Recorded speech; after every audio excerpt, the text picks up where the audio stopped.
Vaya su Biblia, por favor, en la carta del apóstol Pablo a la iglesia de Tesalónica, en la primera carta, Tesalonicenses, capítulo 5. Y vamos a estar dándole lectura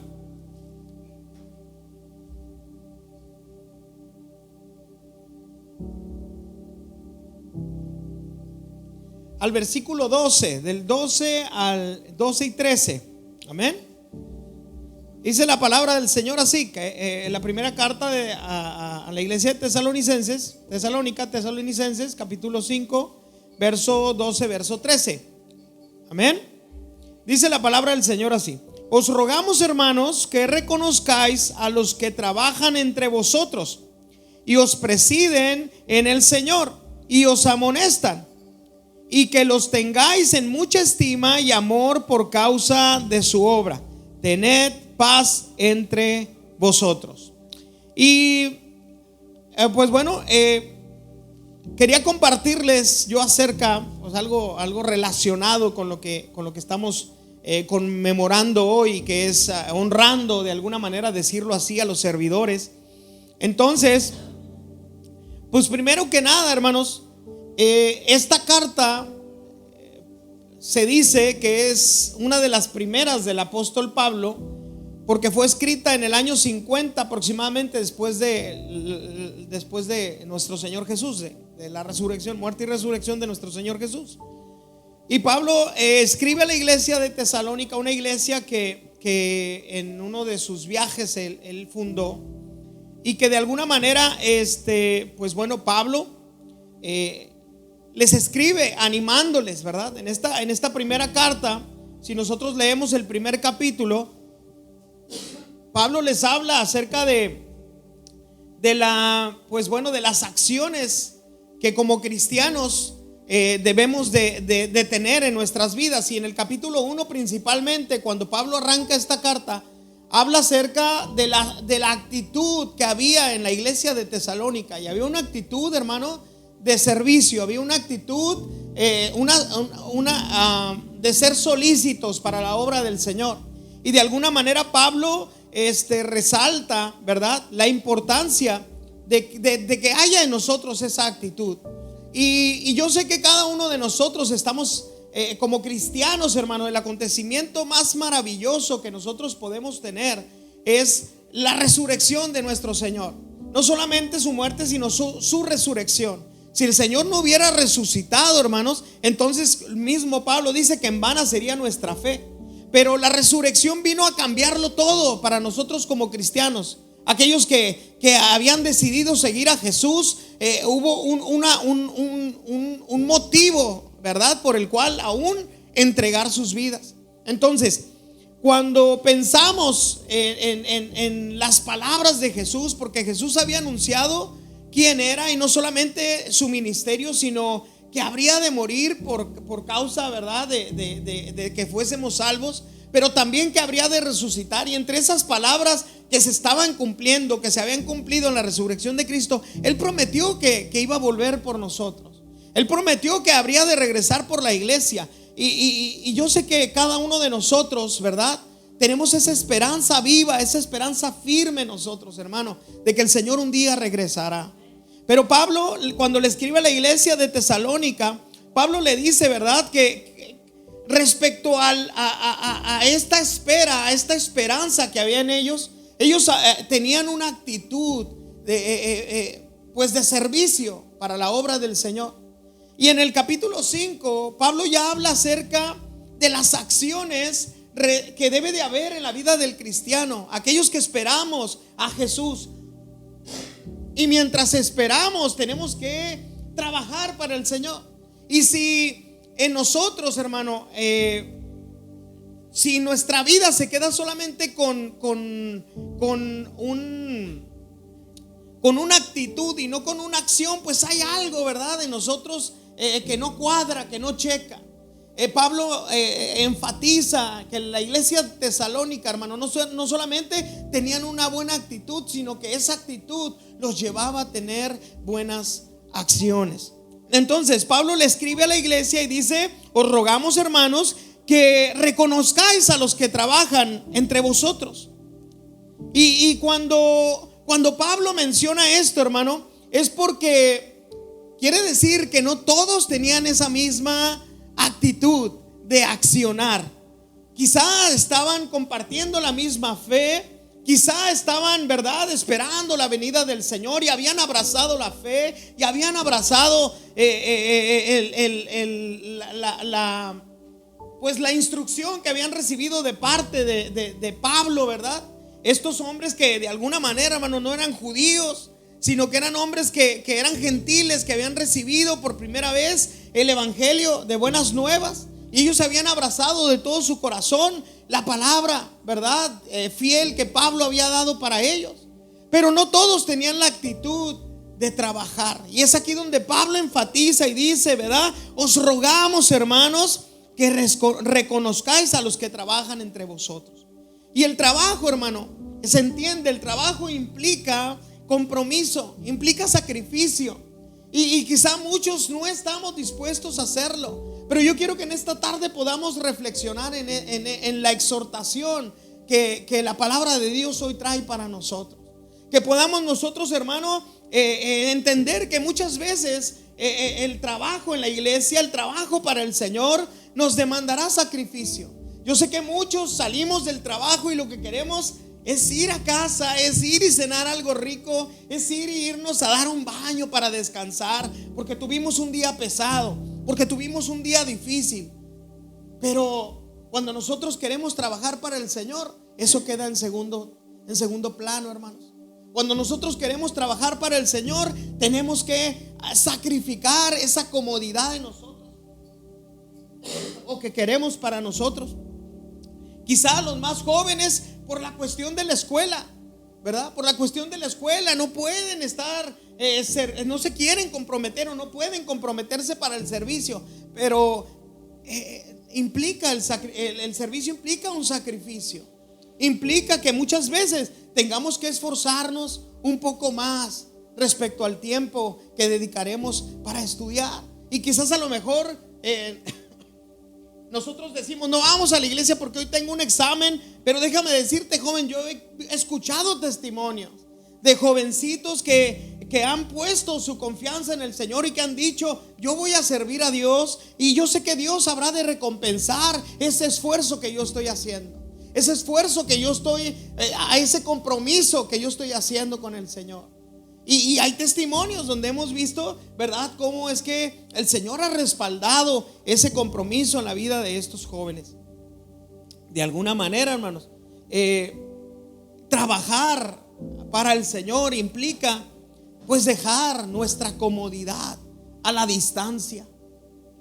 Muchas de las veces ese puede ser un impedimento para no estar aquí, para decir, es que tengo que manejar media hora, es que tengo que manejar hasta una hora de distancia para poder estar en la iglesia. Y muchas veces ese es un impedimento que nosotros ponemos o interponemos entre el servicio al Señor para no comprometernos. Pero la realidad es que incluso, hermanos, hasta el gasto que genera que usted pueda trasladarse a este lugar.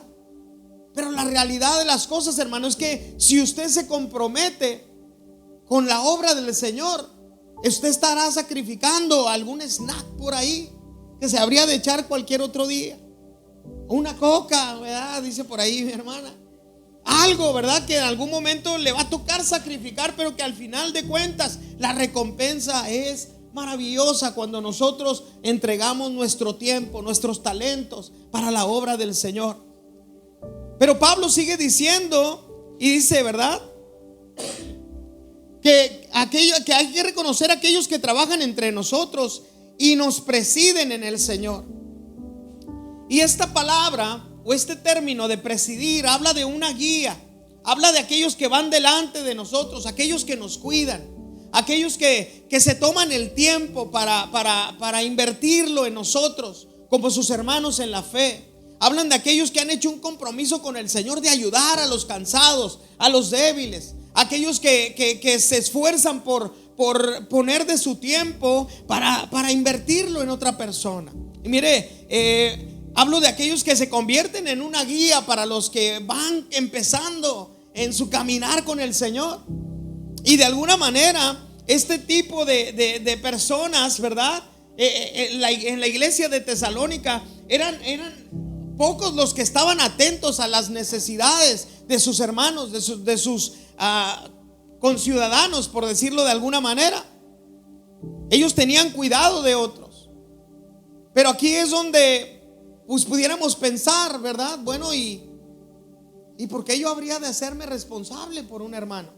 ¿Por qué yo habría de invertir tiempo en la vida de alguien? ¿Por qué yo habría de hacer un esfuerzo por darle raite quizás a alguien, hermano? Porque eso también es parte del servicio.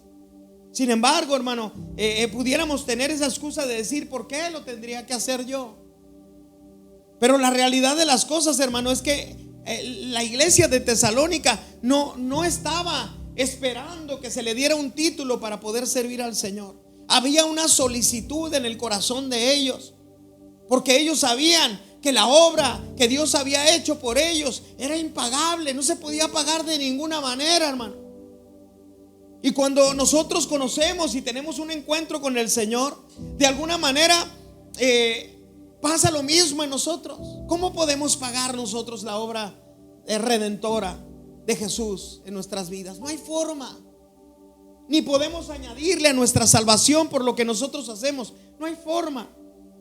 La realidad es que el servicio, el trabajo para el Señor es resultado de la gratitud que hay en nuestro corazón. Es resultado de la gratitud que hay en nuestra vida por todo lo recibido de parte del Señor. Y sabe, estos hermanos en Tesalónica estaban tomando la responsabilidad que otros no querían llevar. Y quizás hubo por ahí algunos que decían, bueno, ¿y este por qué? ¿Y este por qué? ¿Quién lo puso? Porque quizás ellos, hermanos, sin duda respetaban a Pablo, respetaban a Silas, respetaban a Timoteo. Pero estos hermanos que ni siquiera se menciona su nombre, pero estos hermanos que a lo mejor entre ellos decían, bueno, ¿y a quién lo puso si era peor que yo? ¿Quién lo puso para servir? ¿Quién lo puso para dirigir? ¿Quién lo puso para cuidar de mí? Sin embargo, hermano, la realidad de las cosas es que se necesitan este tipo de personas, este tipo de hermanos, porque aún, hermano, en situaciones difíciles alguien necesita ser guiado. Y la vida de las personas, de nuestros hermanos en la fe que están a un lado de nosotros, son, hermano, esa guía que muchas veces nosotros necesitamos. Su ejemplo, hermano, nos impulsa a caminar. Su ejemplo nos enseña por dónde pisar. Son una bendición para nosotros, aquellos que toman la batuta de decir, yo, ¿verdad? Yo me hago cargo de este trabajo, yo me responsabilizo, como lo decían los tesalonicenses. Pero Pablo sigue hablando y diciendo que también no solamente había que reconocerles, no solo a los que trabajan, a los que presiden en el Señor, sino también a aquellos que los amonestan. Y yo creo que esta parte es una parte delicada, porque a nadie nos gusta que nos digan cómo tenemos que hacer las cosas o qué es lo que tenemos que hacer. Amonestación, hermano, en el Señor significa llamar la atención cuando uno no está haciendo las cosas bien. Amonestación en el Señor, hermano, significa que si algo está incorrecto, hermano, se tiene que corregir. Y no bajo los estándares de una persona, sino bajo los estándares que la palabra del Señor pone para nuestras vidas como creyentes. Y a veces es fácil recibir esta palabra de parte del pastor, de parte del ministro, pero no de un hermano en la fe. Y de alguna manera a este problema pudieron enfrentarse los tesalonicenses. El hecho de decir, bueno, y ahora resulta que se está preocupando por mí. Ahora resulta que me está amonestando por algo que estoy haciendo. Ahora me quiere decir qué hacer, que vaya y dé órdenes en su casa, ¿verdad? Y de alguna manera tomamos la actitud, hermano, ante este tipo de personas de rechazo, de decir, ¿tú quién eres para decirme cómo debo de vivir? ¿Tú quién eres para amonestarme en el Señor? Pero la realidad, hermano, es que necesitamos este tipo de personas comprometidas. con la palabra del Señor, comprometidas con el ayudar a sus hermanos, los más débiles en la fe. Hay hermanos que necesitan ser ayudados, que necesitan ser tomados del brazo y caminar. Hay hermanos que necesitan tomarlos de la mano. Y hay unos que ni así caminan y los tienen que cargar. Y los tienen que cargar para que puedan avanzar. Y aunque esto no debería de ser así, es cierto, porque la salvación es personal, porque la decisión de seguir a Cristo es personal, porque el compromiso de servir al Señor es personal. Pero gracias a Dios por esos hermanos. Yo le puedo decir a usted en esta tarde que yo recuerdo un hermano así en mi vida. Yo recuerdo un hermano así en mi vida, que nadie le dijo, discipúlamelo. Nadie, el pastor no le dijo, ahí péguesele y enséñele. No. Hermano Ceniceros, Juan Ceniceros, un hombre de Dios, un hombre que cuando me vio, hermano, allí en la iglesia, el único joven varón, el hermano no necesitó que le dieran un título para que el hermano pudiera ir y comenzar a ministrar mi vida. Y yo me sentía como cuando uno planta una semillita, ¿verdad? Y empieza a regarla y empiezan a crecer malezas a los lados y empiezas a quitarla y empieza a salir esa plantita que muchas de las veces necesita que le pongas un palito para que no se doble, no se quiebre, no crezca chueco, ¿verdad? Yo me sentí así, hermano, al ver la atención, la dedicación de mi hermano Juan Ceniceros. Que Dios lo bendiga. Sé que él se congrega allí en la iglesia La Hermosa, en el templo La Hermosa, en las 5 y 10. Y siempre va a estar en mi corazón y en mi vida. Y a lo mejor alguna que otra vez pensé y dije, oye, hermano, ¿quién le dijo que me dijera? O a lo mejor alguna vez, si lo llega a ver el hermano, a lo mejor alguna vez lo vi que venía y decía, ahí viene este varón, ¿verdad? Porque era nuevo, porque decía yo, para que me llame la atención mi papá, para que me digan qué hacer, ¿verdad? ¿Quién le dijo? Y luego me llevaba a evangelizar y decía yo, ay no, estoy cansado. Y el hermano me agarraba y vámonos a evangelizar, a entregar tratados. Y yo ni entendía el tratadito que íbamos a entregar. Las 4 leyes espirituales. No se me olvida, hermano. Las 4 leyes espirituales. Y el hermano me las explicaba para yo poder hablar, y me codeaba y decía, para que vayas haciendo tus pininos. Y yo no sabía qué decir. Pero fue un hombre, un instrumento de Dios, hermano, para guiar mis pasos en el Señor. Fue un instrumento de Dios que fue con la palabra del Señor moldeándome, hermano, moldeándome. Y sabe, no fue necesario que él me dijera, ya, te suelto. Él fue sabio en el Señor, hermano. Y así como nosotros, ¿verdad? Cuando nuestros bebés empiezan a dar los primeros pasos y ya vemos que están truchillas, que se pueden agarrar de algo y no se van a ir de boca, los dejamos, ¿verdad? Y mi hermano me soltó. Y yo extrañaba ese apego, extrañaba esa parte, pero el hermano siempre me mostró que estaba ahí para mí, hermano. Y gracias a Dios por todas las personas que se cruzaron, que Dios usó en mi vida para moldearme. Recuerdo a mi hermana, la mamá de mi tío Benjamín, la hermana Cuca, ¿verdad? Que ya está con el Señor. La hermana también me hacía así en la banquita. Ya sabía que algo me iba a decir, que yo no estaba haciendo correcto. Y como yo era el único jovencito entre las jovencitas en la iglesia, me traía cortito, hermano. ¿Sí me entiende? Me traía cortito, me hacía así, ¿ve? Ya me sentaba, ya era algo que la hermana me habría de exhortar. Y que la recuerdo con mucho cariño, porque nunca fue suave para hablar, hermano. Nunca fue de, mijito, no. Ya tenía que llegar uno con el casco, porque el marrazo iba directo, ¿verdad? Y eso podría a lo mejor hasta ser incómodo para muchos. Sin embargo, hermano, para que la semilla se reviente, a veces hay que golpearla un poco. Y yo le agradezco a Dios por ese instrumento de Dios para mi vida. Y yo estoy seguro que en la iglesia de Tesalónica había muchos que se quejaban por ese tipo de situaciones, pero que Pablo mandaba, ¿verdad? Os ruego en el Señor que tengan cuidado de ellos, que tengan cuidado de ellos. Ahora yo le pregunto a usted, ¿cómo vería usted si alguien que no es el pastor viniera con esta actitud para su vida? ¿Cómo vería usted si alguien tomara la actitud que estaban tomando algunos en la iglesia de Tesalónica? De venir y ser personas que en algún momento amonesten, que sean personas que están ahí, ¿verdad? Señalando el asunto. Y mire, algo interesante que me gusta de esto, hermano, es que hay unos que el Señor los usa en ese sentido. Y su vida es de testimonio, hermano. Porque no puede venir a decirte a alguien que es inconstante en su fe, en qué estás tú mal. ¿Sí me explico? O que tú estás mal en ese mismo sentido que él. ¿Por qué, hermano? Porque a lo mejor para ti no va a ser de motivación.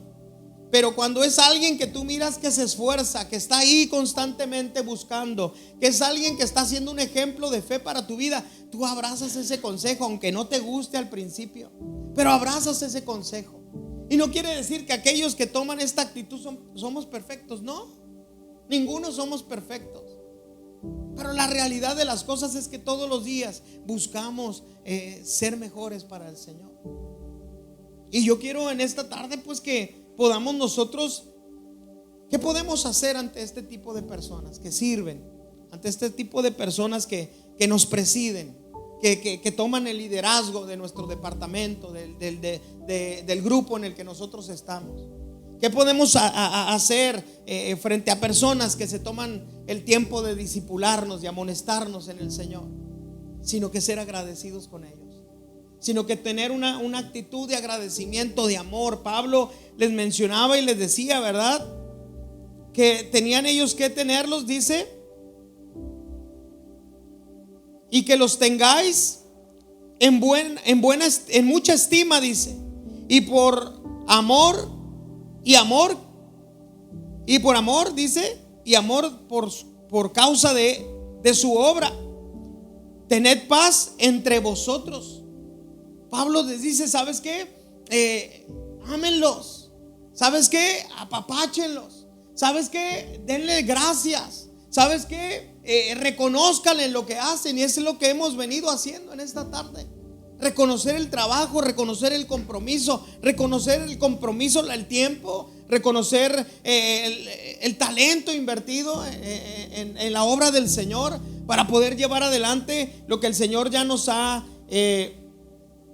dado. Y Pablo decía, reconózcanlo, considérenlo.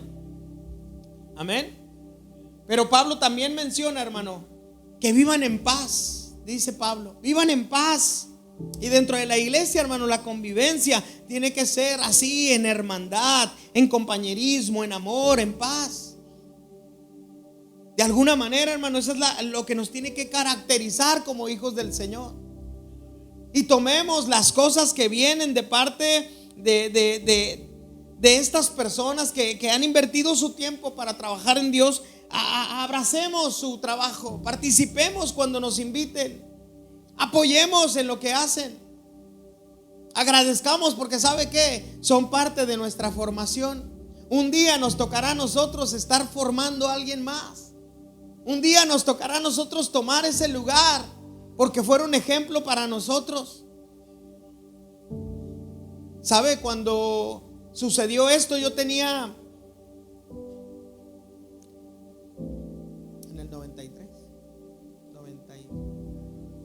14 años, ¿verdad? Más o menos 14 años, 15 años. A esa edad quería andar haciendo todo. Pero agradezco a Dios por la vida de mi hermano Juan Ceniceros, porque sin duda me enseñó, porque sin duda el hermano lo honro en esta tarde por ese atrevimiento de tomar, ¿verdad?, el compromiso de poderme moldear con la palabra del Señor. Si usted tiene un Juan Ceniceros en su vida, hermano, bendígalo, agradézcalo. Si usted tiene un Juan Ceniceros en su vida, hermano, sea agradecido con el Señor, porque Dios se lo ha puesto ahí, porque Dios lo ha puesto con un fin, un propósito. Hónrelo, hónrelo. Y que usted le pueda aprender, que usted pueda dejarse moldear para que un día usted también pueda ser un servidor de sus hermanos, un servidor de la obra del Señor. Amén. Yo quiero que se ponga de pie en esta tarde, por favor.